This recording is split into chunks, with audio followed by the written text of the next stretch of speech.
Fala galera, tudo bem com vocês? Hoje nessa videoaula nós vamos falar sobre um assunto muito importante na disciplina de redação, que é a famosa intertextualidade, que vai estudar a performance do texto, os tipos de linguagem, como que conseguimos criar e recriar através da nossa própria linguagem de uma forma esteticamente e sintaticamente. Intertextualidade é a relação que se estabelece entre dois textos, ou seja, quando o texto retorna partes ou a totalidade de outro texto. É, portanto, um diálogo de um texto com outro. Esse diálogo ou retomada ocorre nas mais diversas situações e nos vários tipos de comunicação, estando presente tanto nas manifestações artísticas quanto em nosso cotidiano. Bom, a intertextualidade, galera, quando ela é bem utilizada, ela demonstra o nível em que se encontra o autor do texto, fazendo com que sua produção seja enriquecida com outras referências. Todos os tipos de intertextualidade buscam resgatar referências do texto fonte. Então, é de suma importância percebermos que a intertextualidade é como se estivéssemos recriando, trazendo à tona, refazendo um texto, ou seja, trazendo do original para um outro texto. Tipos de intertextualidade.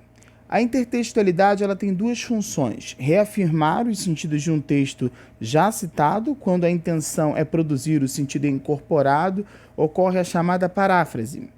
Inverter, contestar e deformar alguns sentidos de textos citados, quando a intenção é transformar o sentido do texto original, ocorre a chamada paródia, né? A intertextualidade tem essas duas funções. Por exemplo, o poema Canção do Exílio, de Gonçalves Dias, é um texto bastante conhecido que diversas vezes passou pelo processo de intertextualidade. Eu vou passar um exemplo para vocês aqui. Nosso céu tem mais estrelas, nossas várzeas têm mais flores, nossos bosques têm mais vida, nossa vida mais amores, né? Do que a terra mais garrida, teus risonhos, lindos campos têm mais flores, nossos bosques têm mais vida, nossa vida no teu seio mais amores, né? Joaquim Osório, nosso texto aí do nosso grande tema do nosso hino brasileiro. Essa relação com o poema original tem a intenção de reproduzir o sentido do texto de Gonçalves Dias, portanto, trata-se de paráfrase. Agora veja um exemplo de uma intenção com um texto de forma satírica, né? Nosso céu tem mais estrelas, nossas várzeas têm mais flores, nossos bosques têm mais vida, nossa vida mais amores, nossas flores são mais bonitas, nossas frutas mais gostosas, mas custam 100 mil reais a dúzia, né? É uma montagem justamente de um exemplo com a intenção de subverter o texto de forma satírica, né? A paráfrase é uma retomada explícita e consiste de outro texto com a intenção de reproduzir seu sentido. Então, é uma retomada, olha aí, explícita e consciente de um outro texto com a intenção de produzir seu sentido. Com esse recurso, portanto, o autor reafirma o sentido do texto original. E aí nós temos excelentes construções com base em temas, com base na própria musicalidade, nas rimas. Com esse recurso, portanto, o autor reafirma o sentido do texto original.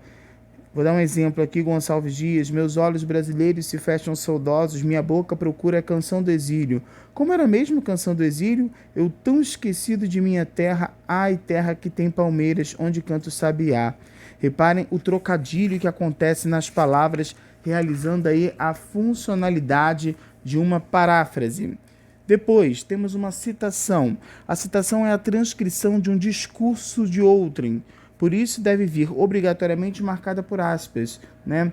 E aí tem um exemplo aqui, o escritor italiano Umberto Eco disse que, abre aspas, todo texto é uma máquina preguiçosa, pedindo ao leitor que faça parte de seu trabalho, fecha aspas. Quando no Jornal Nacional, por exemplo, os repórteres falam sobre o que dizem os citados na reportagem, eles sempre mencionam, abre aspas, e começam a leitura da fala, né, dos citados, fecha aspas, quando terminam a fala. Então a citação ela é muito usada como um fator primordial aí na questão da intertextualidade. Referência ou alusão. Entre as obras literárias, em especial as do célebre Machado de Assis, há forte predominância desse tipo de intertextualidade. Por exemplo, na obra Dom Casmurro, o autor cita Otelo, personagem de Shakespeare, de modo a fazer com que o leitor analise o drama vivido pelo personagem Bentinho. E aí é bom entender que a obra de Dom Casmurro foi uma obra que mexeu muito, marcou muito a literatura. Né? A intertextualidade explícita ela ocorre quando se faz menção ao intertexto, no próprio texto, que é o que ocorre nos epígrafes, citações e traduções. A intertextualidade implícita ela ocorre quando se introduz intertexto alheio no próprio texto, sem mencioná-lo de forma explícita ou sem citação expressa da fonte. Esse tipo de intertextualidade está presente em paráfrases, paródias, referências ou alusões, né? Bom, próximo. Tradução. Consiste em passar um texto escrito em determinada língua para uma forma equivalente em outra língua. Eu vou lançar aqui para vocês um exemplo de Edgar Allan. Numa meia-noite agreste, quando eu lia lento e triste, vagos curiosos, tomos de ciências ancestrais, eu já quase adormecia, ouvi o que parecia o som de alguém que batia levemente aos meus umbrais. Uma visita, eu me disse, estava batendo aos meus umbrais. É só isto e nada mais. Outro exemplo aqui de Machado. Em certo dia, a hora da meia-noite que apavora, eu caindo de sono e exausto de fadiga, ao pé de muita lauda antiga, de uma velha doutrina agora morta, lá pensando quando ouvi a porta do meu quarto um soar devagarinho, e disse essas palavras tais: é alguém que me bate a porta, de mansinho, há de ser isso e nada mais. Tradução aí de Machado de Assis, grande, célebre, ilustre Machado de Assis na literatura brasileira. Pastiche consiste em um processo de assimilação do estilo de um artista, de uma escola literária.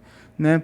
Antigamente usava-se muito no barroco, parnasianismo, no classicismo, no gênero textual, através de notícias, receitas e propagandas.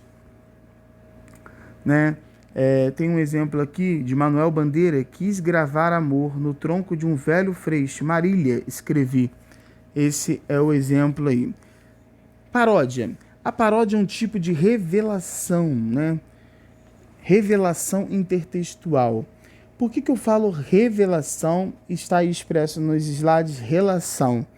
Revelação porque a paródia ela consiste através das imagens podendo ser revelada na própria linguagem não verbal.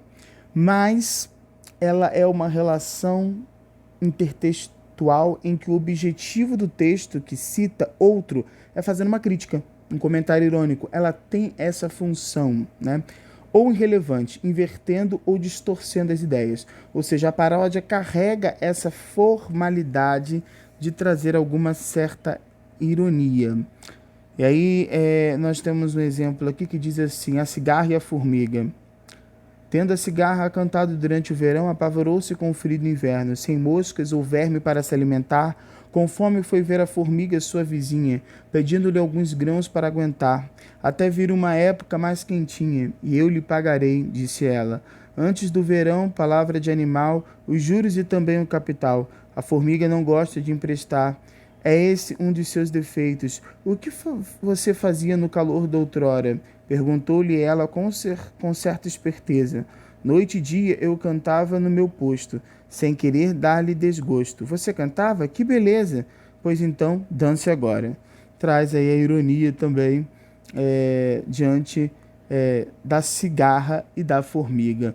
Um exemplo aí de uma paródia que é um tipo de relação intertextual que tem como objetivo, né, que carrega um comentário sempre irônico ou irrelevante, mas traz invertendo aí os papéis, trazendo uma certa forma irônica ao se ler e ao também despertar, né, a mensagem ou colocar a mensagem mediante ao leitor. Bom, galera, por hoje é só. Muito obrigado pelo carinho, muito obrigado pela participação. Espero que vocês tenham gostado da nossa videoaula. E em breve falaremos ainda sobre metalinguagem, sobre os outros tipos de linguagem. Mas é isso, por hoje ficamos por aqui nessa videoaula sobre intertextualidade. Bom, qualquer dúvida é só entrar em contato com o professor. Muito obrigado, fiquem com Deus e até a próxima. Tamo junto. Tchau, tchau.